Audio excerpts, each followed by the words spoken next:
Well, good morning, everybody. It's what is it? 11th of April, 2025. It's about 7:40 in the morning. It's been a lot cold lately. I don't know if it's minus right now. If it is, it's just a little bit into the minus, maybe -2. Here, there's someone who's there to pick up papers over there. Pick up garbage. Try to keep what do you say? Keep up with these crows around here. Okay.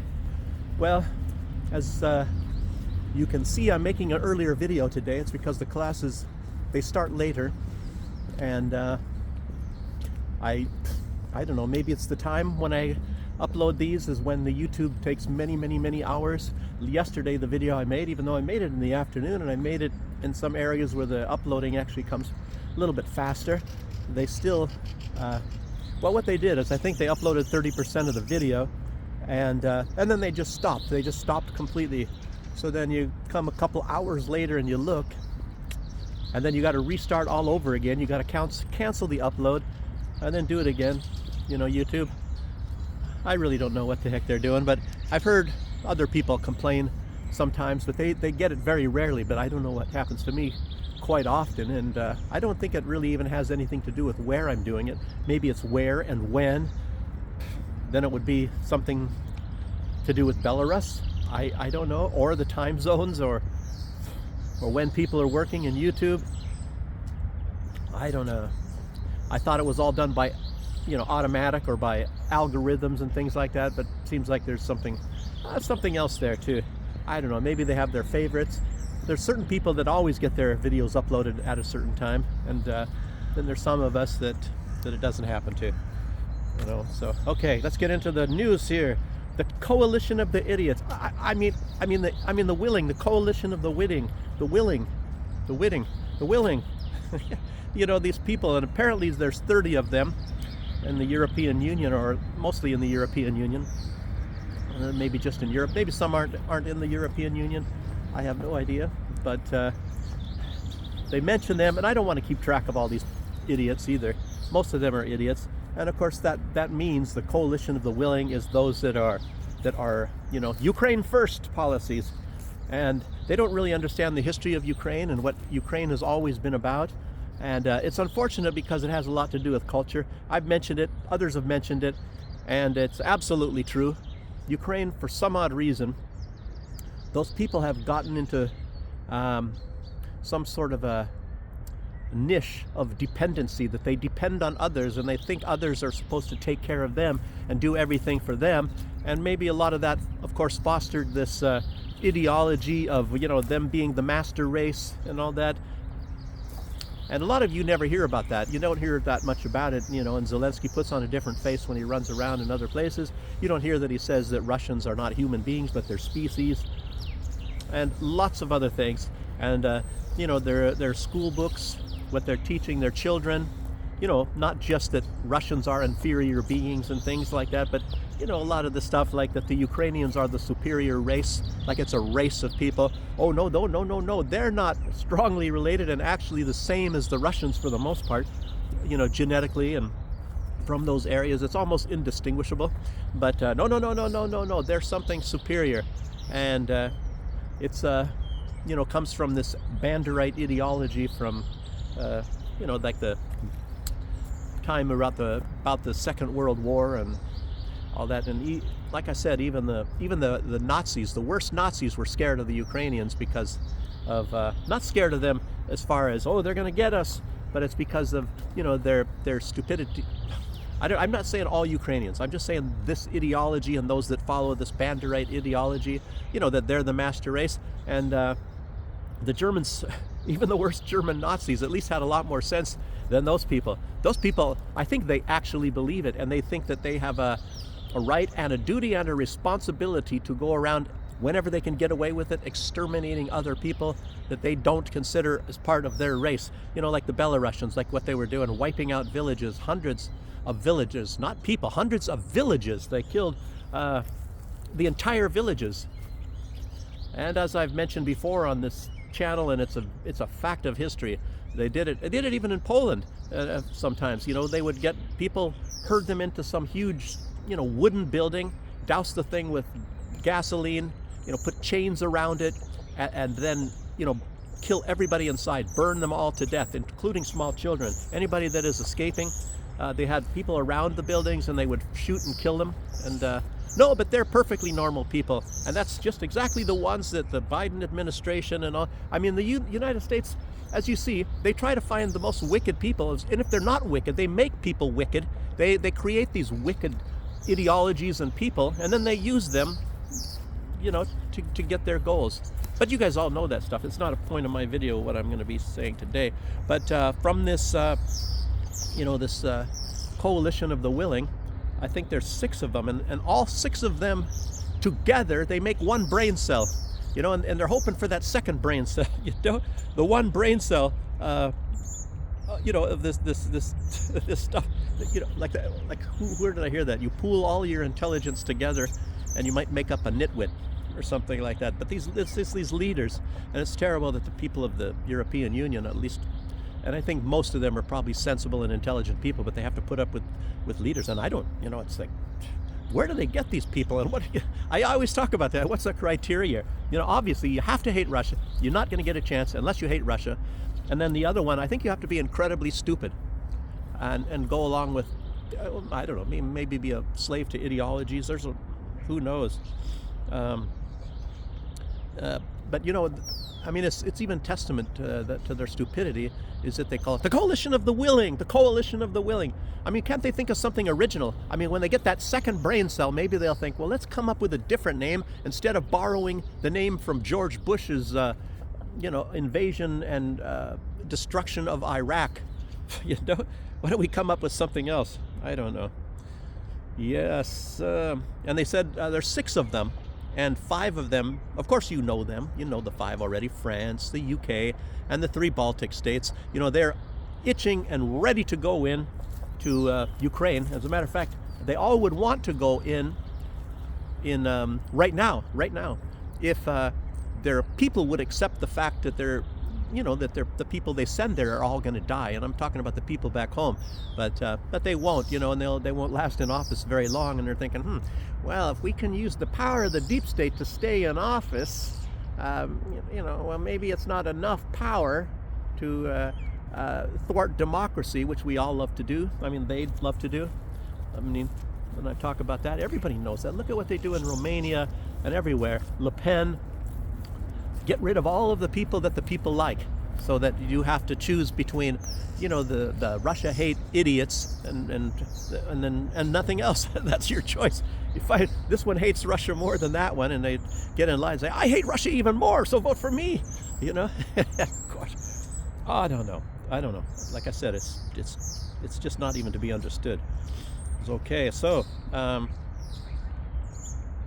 but a lot of these people, I'm saying, like you look at the Baltic states, they go from a position of maybe self-preservation, and they think, since there's 3 small states, and them joining together to form a quarter of a brain cell is not even enough. So they get together with Poland and they get another quarter of a brain cell, but that's still not enough. So they got to, link to other people, and what is that? Kaya Kallas comes from there. You'd think that Ursula von der Leyen is from one of those countries, and I keep making the mistake because that's the way she thinks. She thinks like they do. But Ursula von der Leyen, her background is she was the defense minister of Germany when Germany became an incredibly weak, in their national security. So mission accomplished, I guess that. So make the armed forces really terrible and weak, and then become the commissioner of the European Union, and threaten Russia for taking those computer chips out of the washing machines and putting them in bombs or something. They come up with everything, I mean, it's just, there's just too much material to be talking about it on these videos here. And there's some noises. Something about, well, anyway, these people, they lose their independence when they actually form together. But I think sometimes you have to pool. It's even like Belarus. They lost a little bit of independence, when they started the Union State with Russia. And that's a good way, and it's a must when you have everybody out on the other side of you wanting to go to war with you. Poland and the Baltic states, of course, getting prodded by the United States, obviously. obviously. Jeez.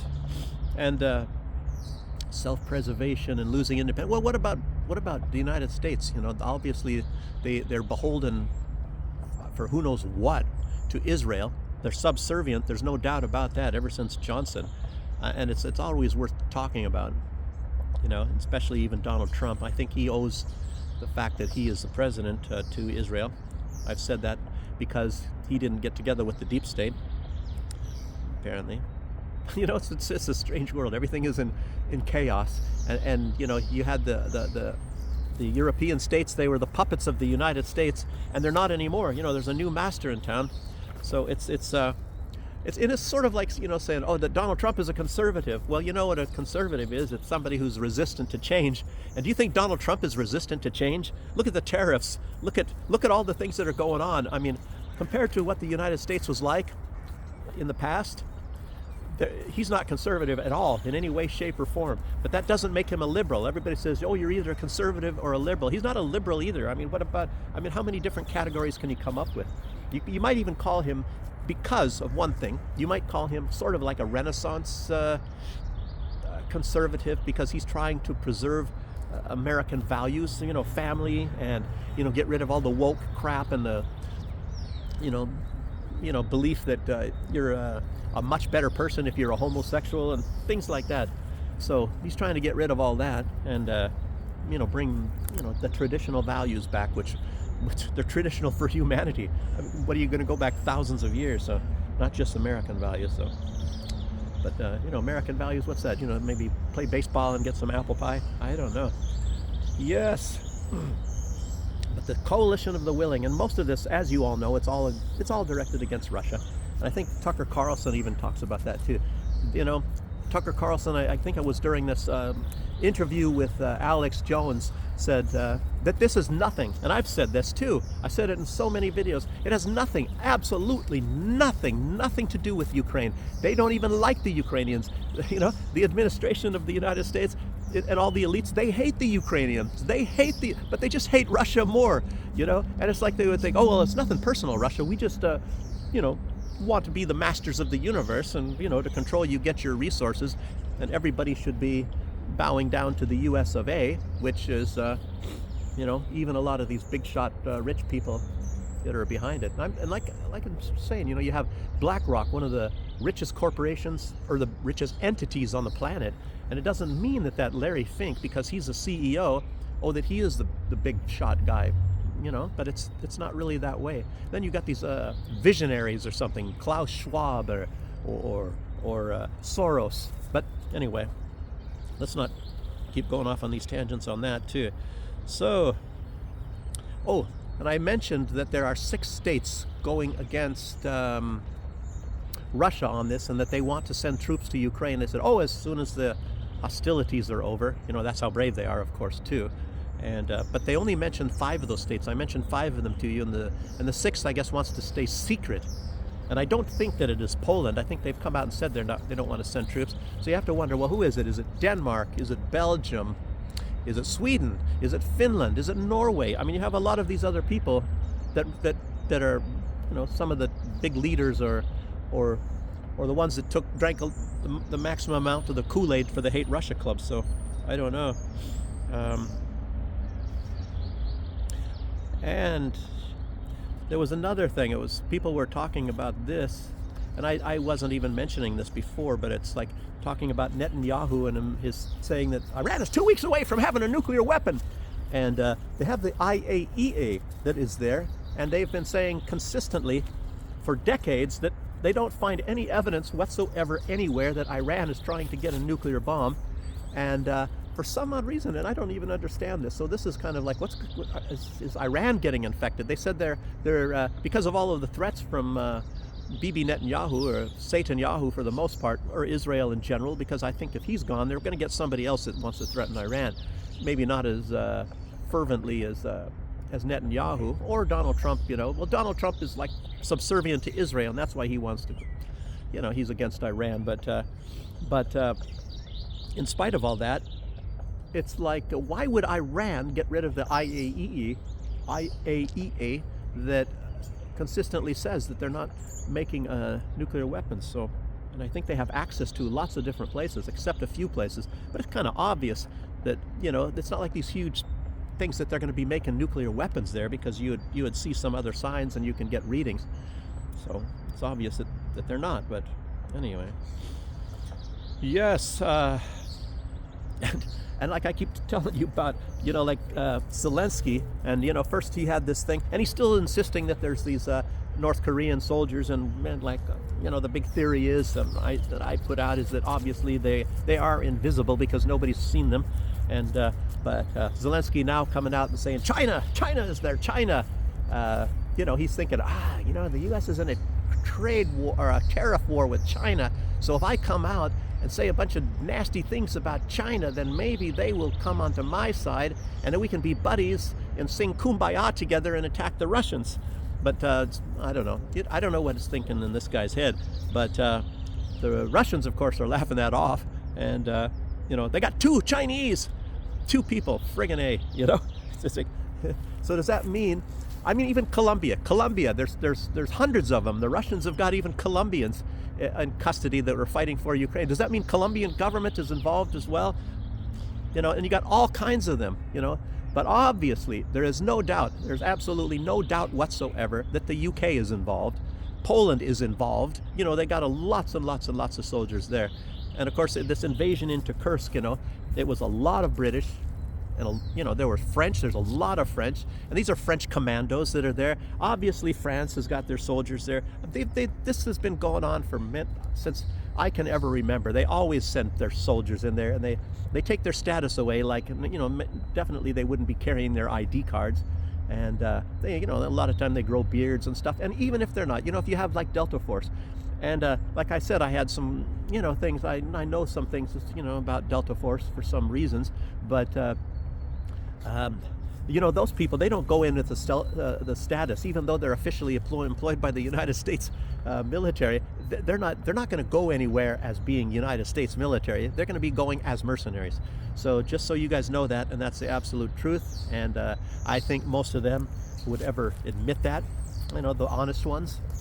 So I don't know, you know, SEALs, I'm sure is about the same. I heard a lot of things. Anyway, no more said about that. Yeah.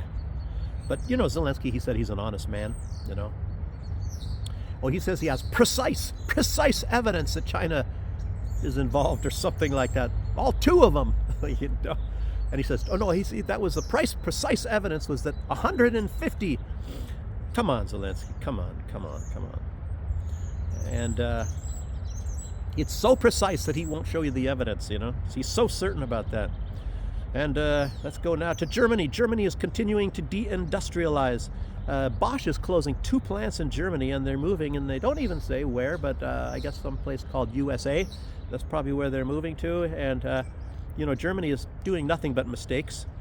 Nothing but mistake after mistake after mistake. I mean, it really makes you wonder, well, how could they elect some joker again, another joker, like this Merz guy? First you have Olaf Scholz, who's a tremendous joker. I mean, these guys, they even come up and say, we want war against Russia, or we want this, and all this stupid crap, you know. And then Olaf Scholz, when he was running against Merz, he was trying to find some things, and of course it was true. He was coming up with things that are better, that actually made more sense. I don't even remember what they are, because the guy's a joker anyway. And Merz, of course, he wants to escalate the war against Russia. Who would vote for some crap like that, you know? And maybe it's testament to the fact that now the AfD, recently they had said that they had caught up with the CDU in popularity, so as being like getting 25%, you know, in the polls. And now the AfD, the, you know, Alternative for Deutschland, is ahead of the CDU, CSU. But why is that after the elections? And you know, it's kind of difficult to cheat in the German elections. They have a very different system than in the United States. And yeah, Tulsi Gabbard, I don't know if I wrote that in my notes. I'll get to that too, but she's talking about the cheating in the American system. But of course, we're not allowed on YouTube to say that the Biden people cheated against Trump.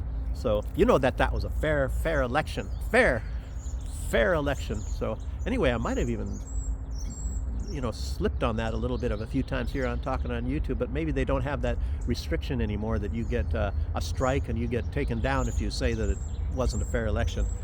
I don't know. So let's see. So the GDP of Germany is dropping again. They say that definitely for this entire year, for 2025. And it's like, what do they say? Remember, if your GDP drops for more than 3 months, then you're in a recession or whatever. Well, what happens? Oh, and then if it goes for a longer period of time, you're in a depression. So there is no doubt whatsoever that Germany is in a depression. So, for 3 years, it's not 3 months, 3 years, their GDP keeps dropping. They keep losing on that, trade deficits and everything like that. Oh, man.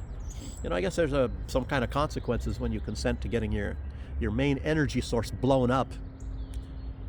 Being a willing puppet state. I wonder what they think now that Trump is in there. Anyway, well, Trump, he was probably for all that stuff too, and now he wants to sell his LNG, and I told you guys about that yesterday, that somehow they're going to be some sort of a relief for sanctions if they buy more LNG. So Trump is just trying to make money on that, I guess, for the United States. Maybe that's a rumor, I don't know. And then they talk about the European Union now supposed to meet with China, to combine to fight against tariffs in the United States. I don't think that's true at all, but I read that anyway. Okay. Oh, Trump's sanctions, his tariffs are now 145% against China. I don't know. I really don't know where this is going. He announced a pause for a lot of people, a blanket 10% or whatever for 90 days. Ursula von der Leyen, she doesn't know what she's doing anyway. I guess she was thinking that that's very good. I don't know. Ursula, it's hard to even talk about these people because I think their brains are on vacation somewhere. I don't know. Oh, there was some lady, believe this or not, I think her name is Orit Struk. She's a minister of settlements for Israel. She is one that says there is no such thing as Palestine, and she doesn't care, actually. She's made this known about the lives of the hostages. She said it's more important, to destroy these people, Palestinians that don't have a Palestine. And turns out that her daughter, looks like a very pretty girl, but I guess that this woman from the minister, Orit Struk, was sexually abusing her daughter as well as the husband and one of the brothers. They were sexually molesting this woman and filmed it, I guess. And this woman was living, I think it was Italy, for some time, and now she's returned to Ireland, and she said she's breaking her silence. She put out a video, and it's really strange. And then there was another thing of violence, and they even had videos of it. And I saw one. It was really, really terrible.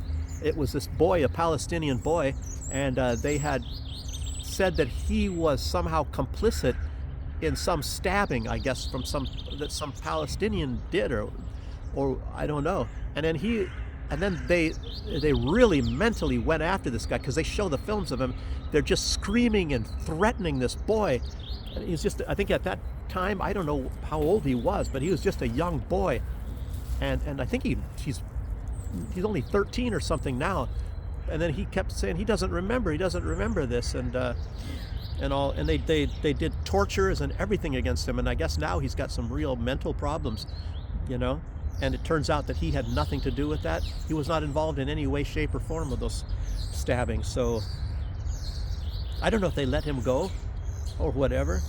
Anyway, yes. Okay, now I get to the Tulsi Gabbard. Tulsi Gabbard, she came out and she put out two interesting things. So it's kind of a, I don't want to say about time, because she's actually I think she's a very sensible person, and unfortunately she has to now go along with Russia or Israel. They're not so bad. She was saying, she knows what the deal is anyway. But if she doesn't toe the line, she's going to be gone, and she won't be in any position whatsoever to make any positive changes in the world. So she said that there is, I think she just put it very mildly and said that it's a very much evidence that the voting machines are very, very easily hacked in the United States, and so that she wants to now bring voting in voting integrity to the United States.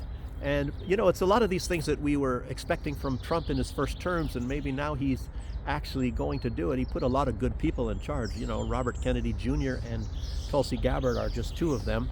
And of course, look at Kash Patel, you know. But anyway, it's, she said that there's some sort of an approval for paper ballots because it's way too easy to cheat on the votes. And you know, I don't know, even the paper ballots, you saw how they did that with the was a mail-in votes and things like that. Oh my. You know, and I'm, like I said, you got to be careful when you talk about this stuff on YouTube. There's a lot of things you got to be careful to talk about on YouTube, you know, because they are making the world in their image.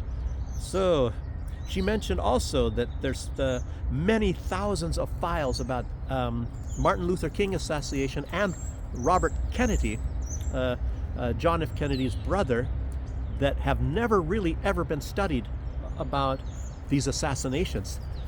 And it's obviously going to take time because they got to go to different locations in the fall. It's not all just in the archives, and they have to get it from the FBI and all that. And who's to say that the FBI hasn't actually destroyed a lot of this stuff? I can guarantee you that they have. Like, you can go into a lot of things and talk about. I mean, you don't think the truth is really all going to come out, and you think they're actually, even when they do find it, you think they're going to tell us about it? Oh, national security reasons. They've always used that in the past, and yes. So I wonder why none of this stuff has ever been looked at. You have to ask yourself that, and you know that some things are going to be destroyed. Hegseth, he said on Fox that the U.S. government, well, at least the Trump administration, is going to grant relief to a lot of these military people that were kicked out of the military because they refused to take part in the COVID experiment. So that's going to be interesting. Oh, I didn't say that.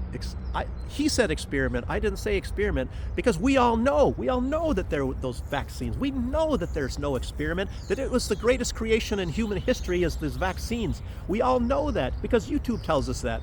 That, you know, if you dare to say anything bad about those things, you know, then you're a conspiracy theorist and you're all wrong. Because, I mean, think about it, everybody. It's only obvious that they can create this great vaccine in less than 1 year. And the other ones, they're just a bunch of losers. They took many, many, many years to actually, you know, research them to see if they actually work. So, you know, Operation Warp Speed, that was one of Trump's deal. But, you know, Trump's deal, you know, everything that he has it turns to gold. Everything he touches, look at those hands, it turns to gold. Gosh. So, anyway.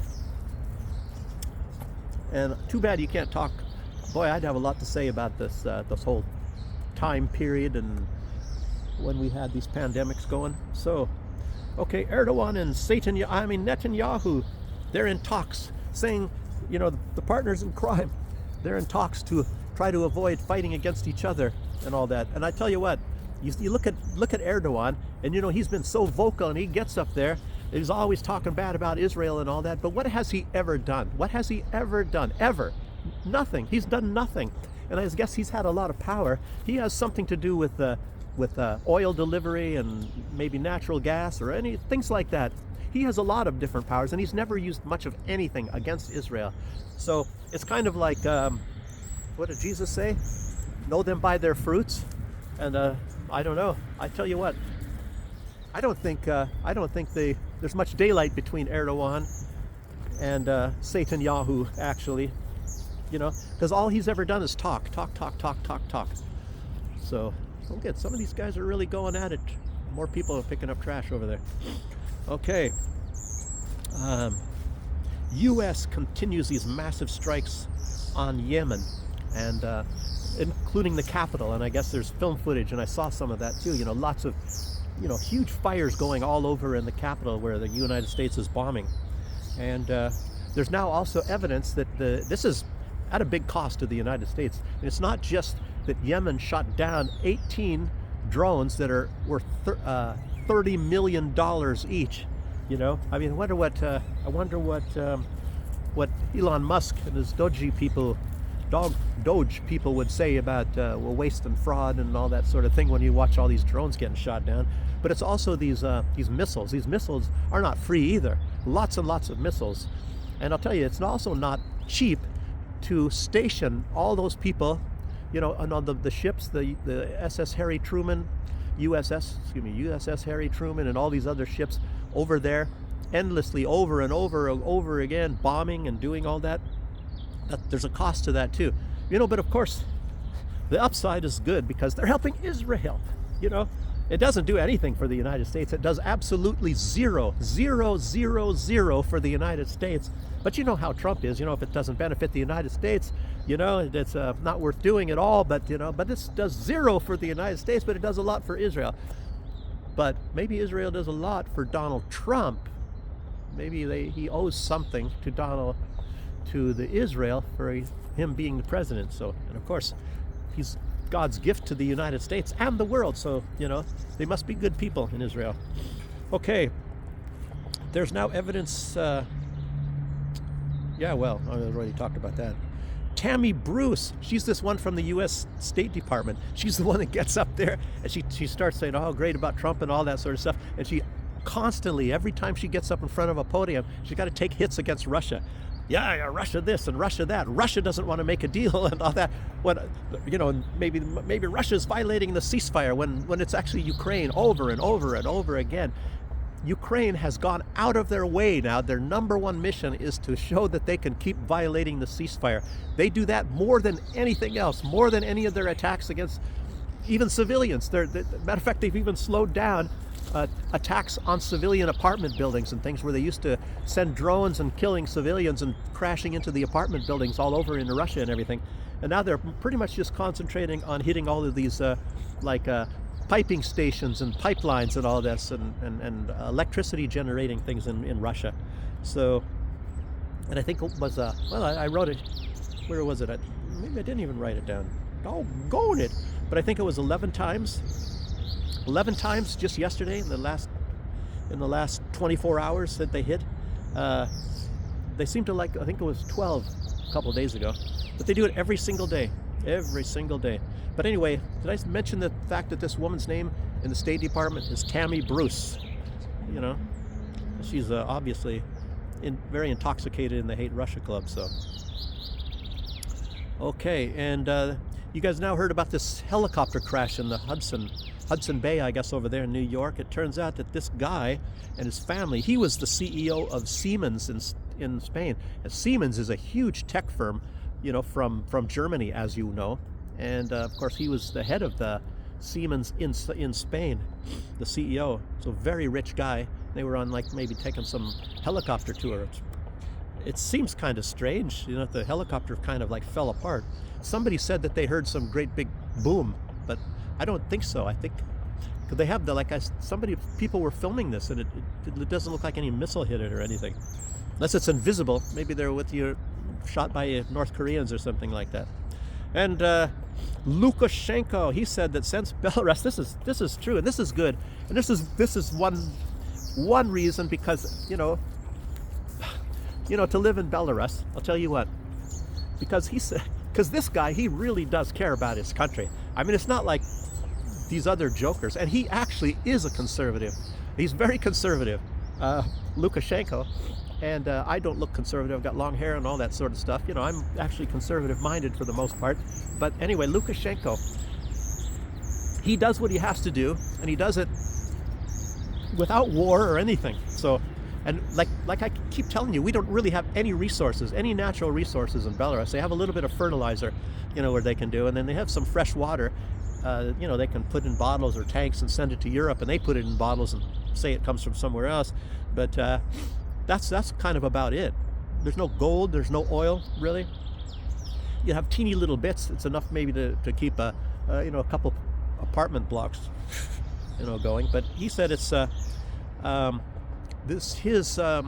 he's not bragging though. He was just saying the Union State. He didn't say him, but the Union State, and the fact, because Belarus now has a Union State with Russia, and they have actually mutual defense. They have a mutual defense pact. It's not like Russia and Iran they're creating very, very strong ties, but it does not include mutual defense. It doesn't with China either.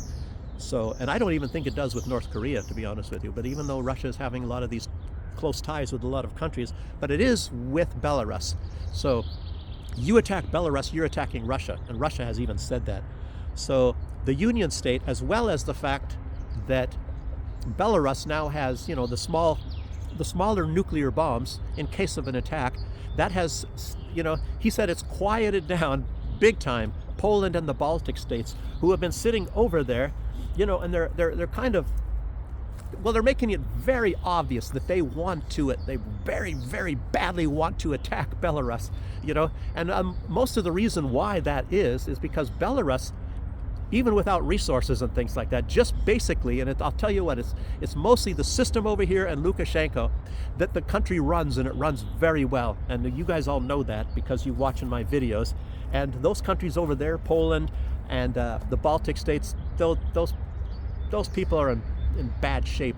Unfortunately, the people there have to live through idiotic, stupid, hegemonic, greedy leaders. So over here, it's much better, and they hate that. They hate that over there. So that's one reason why they want to do that, and they want to get rid of Lukashenko and put like Tikhanovskaya in there, or somebody that will ruin Belarus so that they look better.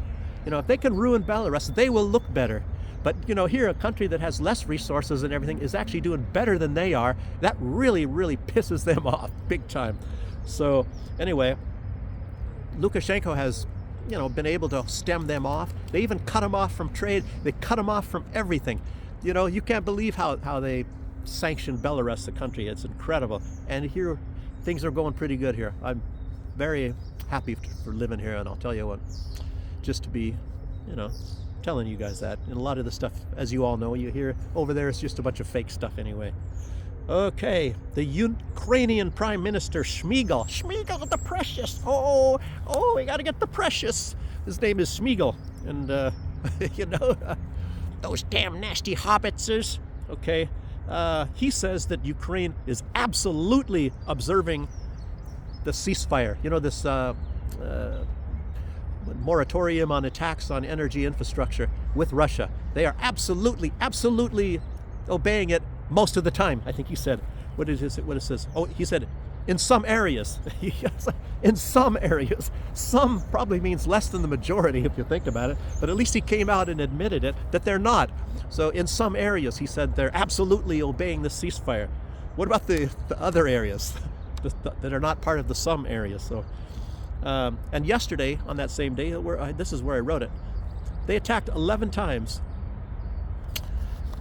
Yeah, and I already reiterated the fact that these guys in the Ukraine, they are escalating. They're escalating their attacks. That is their main goal right now, is to keep, you know, the exact thing that they signed a treaty for, a moratorium against, is exactly what they want to disobey. So they're going out of their way to make sure that they do not obey the ceasefire. It's just like what they were doing with the Minsk agreements. They signed the Minsk agreements, and they probably escalated their attacks on killing civilians in the Donbass. And you know, the strange thing is, it makes you wonder, how do they know? It's sort of like, who controls the media? Who is the one that makes sure that this stuff never gets reported anywhere? And in the United Nations, they just ignore it. And it's not even getting to Donald Trump, apparently. Or Donald Trump doesn't really care. So it's like, even though they keep violating the ceasefire many times every single day, it's no news and it's not important. And it makes you wonder, what does Russia think about this, you know? You make some kind of treaties with the West and it's not even worth the friggin' paper that it's printed on. So I don't know, it's like, what's the point in signing these things? I don't know, very strange. Well, anyway, that's about all I have to say. And I got it's like 40 minutes. I hope I can get this uploaded before my class, because like I said, I can't use my cell phone when this thing is uploading, and YouTube or whoever it is, whatever the reason is, it takes like 4 or 5 hours to upload even a 20-minute video. And yesterday was a disaster too, so I don't know. Anyway, I guess that's all I have to say for right now, and you guys, thanks for joining me, and I'll see you on the next one. So bye-bye.